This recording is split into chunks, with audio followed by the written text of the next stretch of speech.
Olá, meu nome é Jairo Jorge, eu sou jornalista e apresentador do Domínio Público, um programa que discute educação, inovação e o futuro do Rio Grande do Brasil. Um debate sempre com excelência, buscando soluções. No Domínio Público de hoje, a realidade do sistema prisional gaúcho.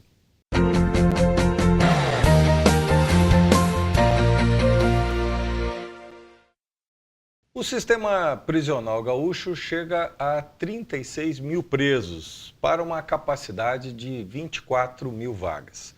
Com uma superlotação de 50%, hoje os presídios se transformaram em centros de aceleração da formação criminal. Esta é uma das grandes preocupações de todos os cidadãos da sociedade gaúcha. E para falar sobre esse tema, sobre o sistema prisional gaúcho, nós convidamos o Dr. Gilmar Bortolotto, procurador de Justiça e coordenador do Núcleo de Apoio à Fiscalização de Estabelecimentos Penais do Ministério Público. Ele atua na temática prisional há 19 anos. É procurador junto à 4ª Câmara Criminal do Tribunal de Justiça. E é também nosso convidado, Alberto Kopitsch Vinogron, especialista em segurança pública, que atua há 10 anos na área da segurança, tendo exercido os cargos de secretário de Segurança Pública de Canoas e secretário nacional adjunto de Segurança Pública. Então, temos aqui dois especialistas nessa área. Doutor Gilmar Bortolotto, com a sua experiência de quem há 19 anos enfrenta, né, esta realidade, como é que o senhor vê a evolução nesse período, na sua vivência? Né? Qual a situação hoje dos presídios? Como o senhor vê essa evolução nesses 19 anos que o senhor atua? Bem, essa temática do sistema prisional, ela afeta muito a vida de todas as pessoas, né? Existe uma dificuldade a vencer, que tem a ver com a informação. As pessoas sabem pouco sobre o assunto, né? E como ele afeta a vida do cotidiano de cada um. E há uma resistência muito grande à mudança, né? Porque as pessoas sofrem muito com a violência e tendem a oferecer muito obstáculo assim, ao aprimoramento do sistema, né? Se imagina, assim, essa é no imaginário popular, quanto pior os presídios forem, menor a possibilidade do sujeito querer voltar para lá. E a gente sabe que não é assim, né? Então isso, ao longo do tempo, foi produzindo um sistema que está defasado. O perfil das pessoas que estão ali, ele se modificou muito, né, por conta do problema da droga, né, e a idade dos presos caiu muito, são jovens, né, e isso impacta sobremaneira assim, na segurança pública, porque é impossível gerir segurança pública com um sistema carcerário nas condições em que está o nosso hoje, né. Alberto, nós temos hoje, especialmente essa taxa de reingressos, falam em torno de 70%, talvez até seja superior, mas os presídios acabaram se transformando em espécie de centros de aceleração do crime, porque nós temos hoje uma atuação forte das facções. Olá, Jairo, a todos que nos assistem, parabéns por esse espaço aqui voltado para discutir os problemas e as soluções que o nosso Estado precisa. E nós costumávamos pensar o sistema prisional como a ponta final da segurança pública, né? O último tema, o último problema. E, na verdade, o sistema prisional agora se tornou o primeiro problema. Ele não só não melhora a situação da trajetória criminal de quem entra lá, como ele é o grande motor. O centro do crime está dentro dos presídios, não só no Rio Grande do Sul, como no Brasil. O Estado não estava imerso nessa realidade, foi um dos últimos a entrar nessa realidade de caos prisional e hoje possivelmente seja um dos piores do país. Nós devemos estar no último grupo, exatamente pela falta de planejamento. Se tivessem planejado há 20 anos atrás, quando já se via a violência se espalhando, a epidemia se espalhando, Rio de Janeiro, Nordeste, era previsível que ela chegasse aqui. Então agora nós temos que fazer algo para que daqui a 20 anos a situação não esteja pior do que hoje. E o Estado não tem absolutamente nenhum plano. Nós temos um modelo, um exemplo no Rio Grande do Sul de um novo caminho, que é o presídio de Canoas, a PECAM, que está com um módulo inaugurado, né, uma iniciativa inovadora que a própria prefeitura, né, junto com o governo do estado, construiu ali 450 presos, doutor Bortolotto, e que é um novo modelo. Ali o Estado controla o presídio e não os presos. E aí as facções não comandam. Grande parte dos presos tem ocupação, né? Tem atividades, tem uma horta comunitária, eles produzem alimentos, eles estão na cozinha, eles lavam as roupas, eles têm uniforme, eles têm artesanato, eles têm escola. E isso é um presídio. Bom, vai demorar para a gente conseguir aumentar este modelo, mas o Estado precisa ter um plano. Nós vamos, ao longo dos próximos 10 anos, aumentar, por exemplo, recuperar 400 vagas por semestre, nesse novo modelo. Devagar, mas devagar, mantendo um plano, né? E não no caos que nós temos hoje, e que as propostas, né, de abrir uma nova vaga leva 6, 7 anos para se concretizar, e quando ela é aberta, no dia seguinte as facções já dominam aquele presídio, né? Exatamente pela falta desse planejamento mais sério, né? Os governos ficam muito preocupados no final dos mandatos em anunciar grandes obras que vão demorar muito tempo, né, para se concretizarem, e sem um devido plano de retomada. E além do modelo tradicional, testar outros modelos, como a PAC, que o Dr. Bortolotto tem liderado, um modelo inovador, né, de Minas Gerais, que ele pode nos trazer aqui, novos modelos de cumprimento de pena que sejam mais eficientes, né? Então é o planejamento e inovação o que nós precisamos. Doutor Bortolotto, nós temos, a SUSEP fala em taxa de residência acima, em torno de 70%, taxa de reingresso, e no caso da PECAM, do presídio de Canoas, é uma taxa por volta de 18%. Isso já é um sinal de que essas metodologias novas, por exemplo, trabalho, estudo, como disse o Alberto, com relação ao presídio, pode ser uma alternativa? Perfeitamente.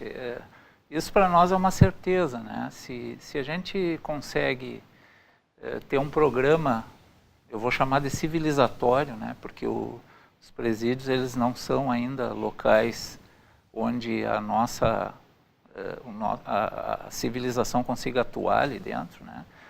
Os números eles vão se revertendo, né? E o primeiro demonstrativo é esse indicativo ali da penitenciária de Canoas. O que acontece ali? Nós procuramos selecionar um perfil de preso. Que tipo de preso, né? Às vezes a pessoa pensa, não, colocaram lá o preso bonzinho, não é isso. Ali tem diversos perfis, mas o que nós evitamos ali é o ingresso de facção.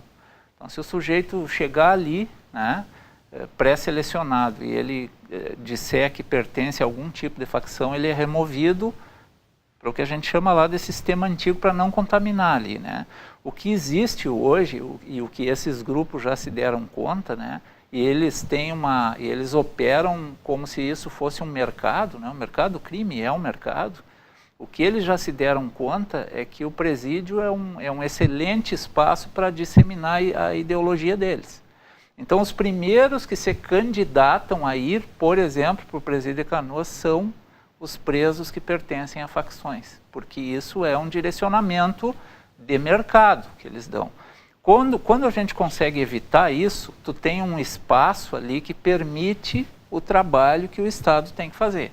E quando se faz esse trabalho, bom, os números aí mostram, né, que essa queda de 70 para 19 é significativo, né? São pessoas que não retornam ao sistema, que não cometem novo delito e, portanto, isso impacta nos números da segurança pública. Isso é uma iniciativa, por incrível que pareça, né? A gente diz que ela é óbvia, mas que há muito tempo o que se vem fazendo, mesmo nos espaços novos, é o mais fácil.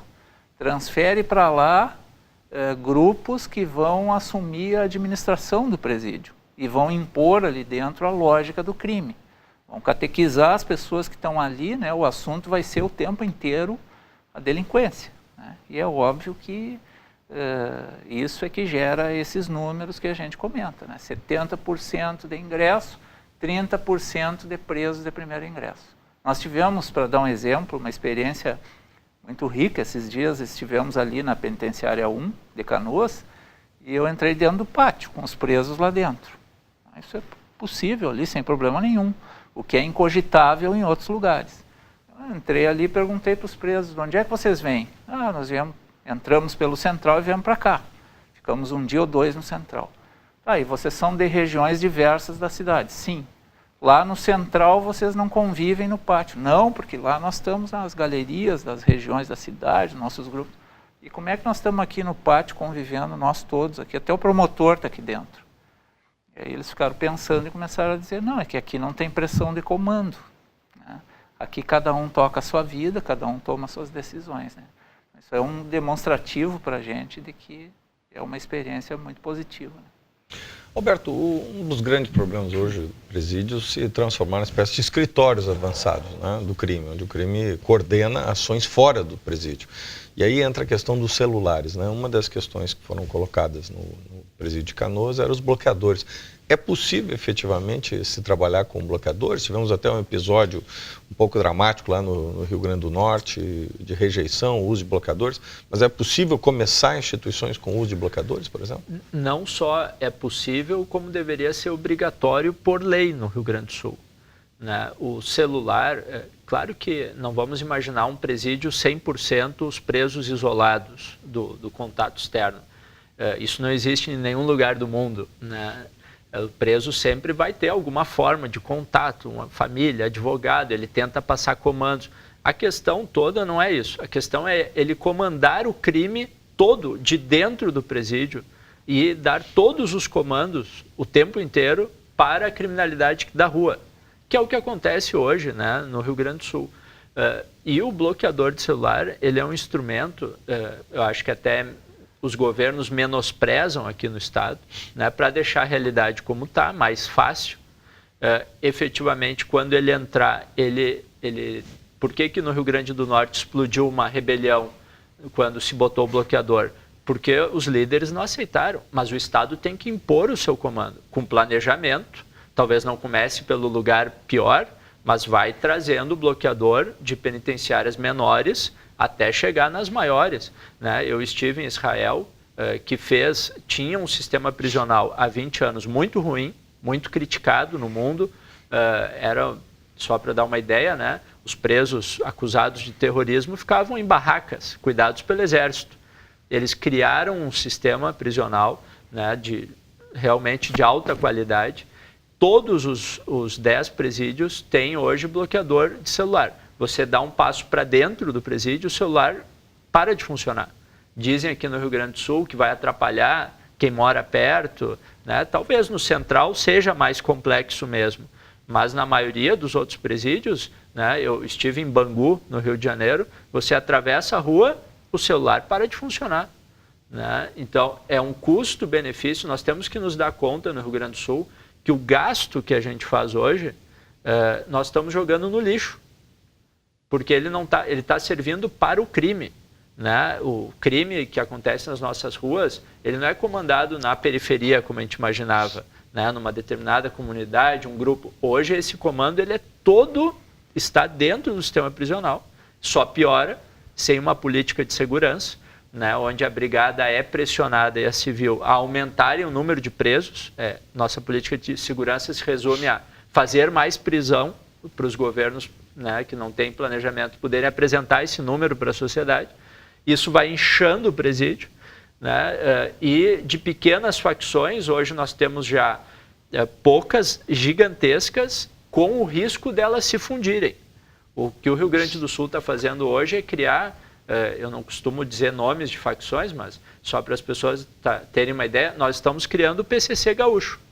Nós estamos fundindo, né, todas as facções, de pequenas para grandes, e daqui a pouco elas vão formar uma só. Qual é o perigo?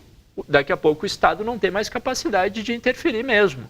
Né? Então, o bloqueador é um instrumento fundamental que deveria ser obrigatório em todo o sistema prisional do Estado. Doutor Bortolotto, nós temos já facções, né, que atuam hoje no Rio Grande do Sul, mas ainda, digamos, né, não pode ser comparado, por exemplo, um PCC ou um Comando Vermelho. Há alguma preocupação de alguns setores de que a vinda de um presídio federal poderá trazer para cá lideranças que poderão conectar com essas organizações? Isso é um risco hoje, essa possibilidade do presídio federal? Esse risco existe efetivamente? caso ele venha a ser implementado? Essa, na verdade, assim, as relações comerciais já existem, né? Conversando com lideranças daqui dentro dos presídios, a gente ouve, não de forma tão explícita, mas é possível perceber que ainda não há aqui, né, porque o gaúcho é bairrista até nisso, ainda não há aqui, os presos não admitem a intromissão de facções do centro do país. Não, eles não têm representatividade aqui ainda. Existem presos aqui, que a expressão, né, que usam no mundo do crime, que são batizados por determinadas facções do centro do país. Isso existe. E eles são identificados. Mas eles não têm espaço dentro do sistema como outros grupos daqui, né, locais, têm.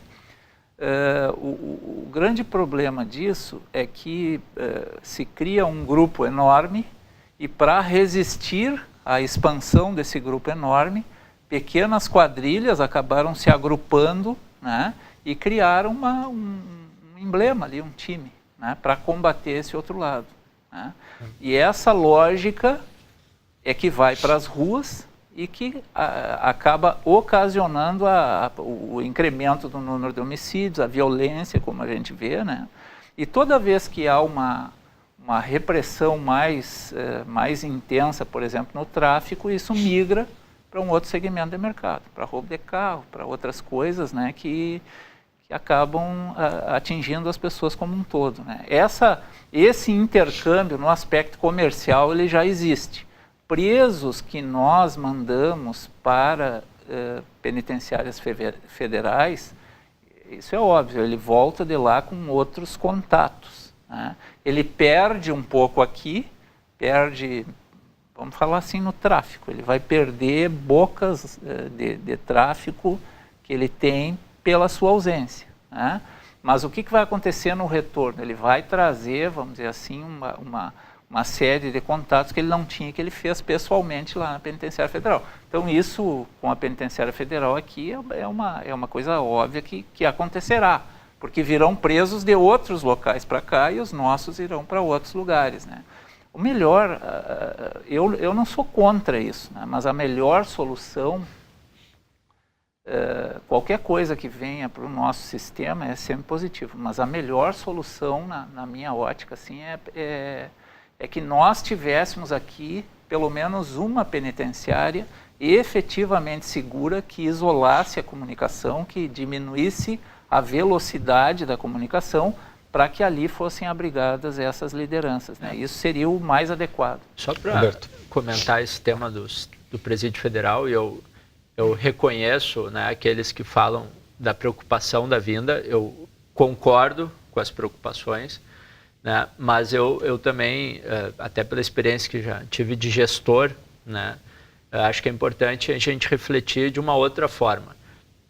Nós precisamos que o Rio Grande do Sul, por exemplo, tenha mais 25 pequenas unidades prisionais com 400, 500 presos, né, espalhadas pelo interior. É um modelo que São Paulo fez nos últimos 15 anos, e nós precisamos que todos os estados tenham pelo menos uma unidade federal. Nós precisamos que o sistema, a vida real, o ideal é que não precisasse, mas o nível de criminalidade que o Brasil tem hoje, né, eu vou dar só um exemplo, que eu não concordo com a política de encarceramento americana, mas ela acaba servindo como uma referência. O sistema federal penitenciário americano tem 600 mil presos. As penitenciárias estaduais têm mais 1.200.000. Quer dizer, o sistema federal é metade, ou 40%, e depois tem as unidades municipais, né? Nós precisamos falar sobre cadeias, nós precisamos criar vagas, né? Porque sem vaga ocorre esse caos que é o que alimenta. E nós só vamos quebrar essas grandes facções, né? Eu acho que tem gente já se acostumando com a ideia de que nós vamos ter que conviver. Tomara que surja uma única facção, porque vai diminuir os homicídios. Não, nós precisamos quebrar a lógica das facções. E para isso, né, vamos dizer que se instale um bloqueador de celular.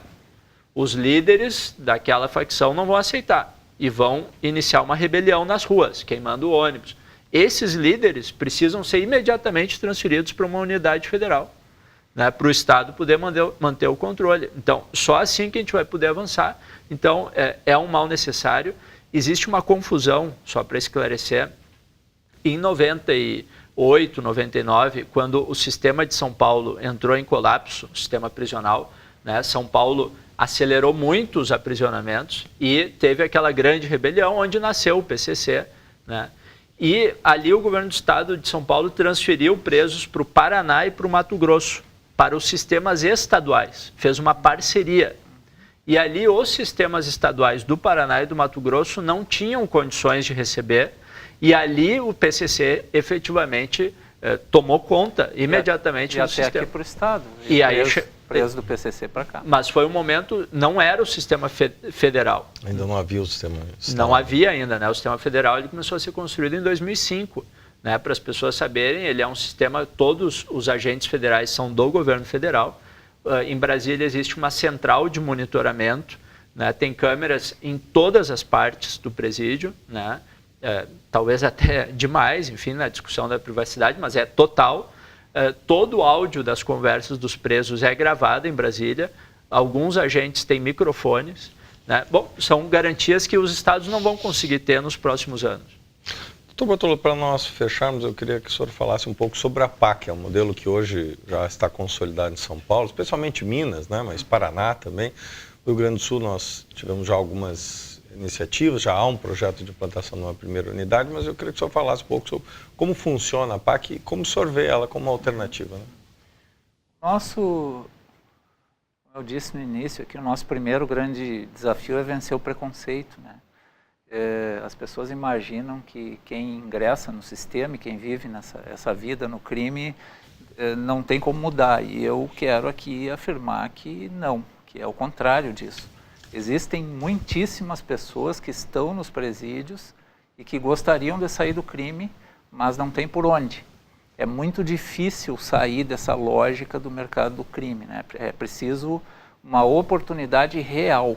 Ao contrário do que as pessoas pensam, né? Só o trabalho, só o estudo, eles têm um impacto, mas esse impacto ainda é pequeno, né? na modificação do comportamento da pessoa.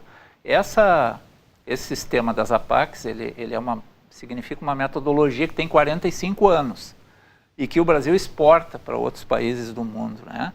Entretanto, aqui no Brasil ainda tem muita resistência.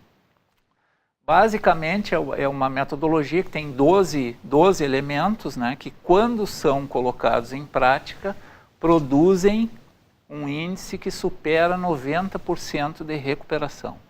É claro que o nosso espaço aqui é curto, mas só para que as pessoas entendam, esse presídio ele não tem guardas, né? E a metodologia, essa metodologia é um assunto muito sério.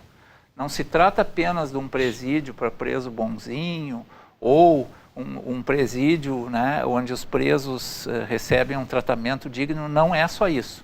O que produz esse índice de recuperação que é muito elevado é o método, é o programa que é desenvolvido enquanto o sujeito está ali.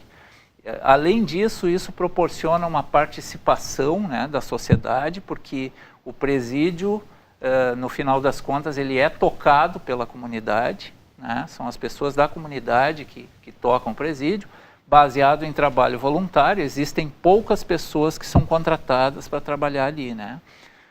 Nós estamos aqui no estado, a primeira APAC constituída juridicamente é de Canoas, mas nós já temos iniciativas em Porto Alegre, também constituída em 3 Passos, e existem outros municípios que acenam com a possibilidade de participar. Essa é uma oportunidade real e as pessoas precisam acreditar, porque essa é a melhor forma, né, a recuperação de produzir segurança pública, tirar a gente do mercado do crime. Queremos então agradecer a participação do Dr. Gilmar Bortolotto e também do Alberto Kopitke Vinogron, 2 especialistas que trouxeram aqui as luzes sobre o debate acerca do sistema prisional gaúcho. Domínio Público retorna no próximo domingo. Deixe as suas contribuições, ideias nas redes sociais. Um bom domingo e até a próxima semana.